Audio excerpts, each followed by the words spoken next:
Hi class, this is a movie on the last two problems on the sample exam. So I'm doing problem number 14 on the example exam, and they're asking us to solve for x. We notice that 17 and 14 aren't bases that could be written as a multiple of another number. Like if we had 2 on one side and 8 on the other, then we could rewrite the 8 as 2 cubed and 2 cubed have the same base. In this case, 17 and 14 cannot be written with an integer that has the same base. So then what we're going to do in order to solve for x, which is in the exponent, we have 17 to the x minus 10 and 14 to the 2x. We're going to take the log, either base e or base 10 on both sides. So I'm going to take the log base 10 of both sides. So let's capture that. Once we take the log of both sides, it turns out the exponent, 2x on the right, will now become a factor, and it will become 2x times the log of 14. And similarly, the exponent x minus 10 will now become a factor, x minus 10 multiplied by the log of 17. So let's capture that. So now the x minus 10 is now a factor. And notice because x minus 10 is two terms, it's a difference of x and 10, that I have parentheses around the x minus 10. Here the 2x, since it was just one term, 2x, I don't necessarily need the parentheses. Then the next thing I want to do is I want to eliminate the x minus 10 that's in parentheses, and the way that I can do that is distributing the log of 17 times the 10 and the log of 17 times x. Now that I've distributed the log of 17, I notice I have an x log 17 on the left and a 2x log 14 on the right.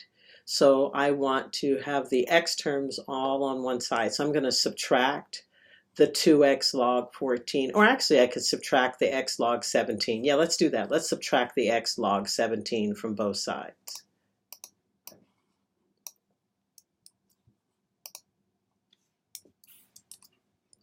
So I have x log 17 on the right, and we'll go ahead and change that color so you can see that we're subtracting that same thing from both sides. And we'll do the same thing on the right-hand side. The x log 17s are going to cancel. So the x log 17 minus x log 17 is going to cancel. And then I'll just be left with minus 10 log 17 equal to what's on the right. Now what I'm going to do is I'm going to factor out the x. So there's an x with the 2x and an x with multiplied by log 17. So I'm going to factor out the x.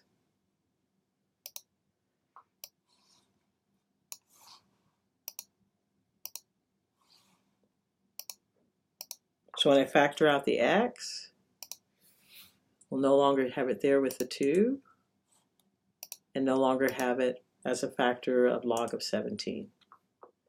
So now I have the x completely factored by itself. So now I'm going to take this and pretend like if I had a 2x equal to 4, I would divide both sides by 2. So I'm going to divide both sides by 2 log 14 minus log 17. It's so funny. There's a malfunction going on with math type because I'm on the latest version of the Mac, and I think one of them's 32-bit and the other one's 64-bit. So math type's not working rather nicely, so I cannot see if I'm highlighting anything or not. But it's kind of working out rather nicely for this problem because it looks like I'm like a magician creating all these things in the background.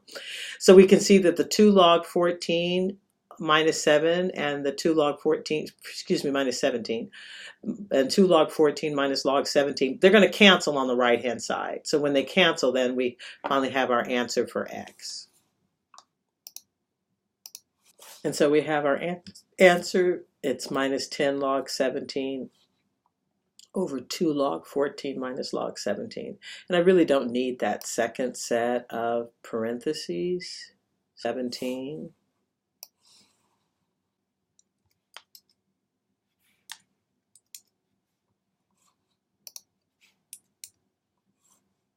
divided by 2 log 14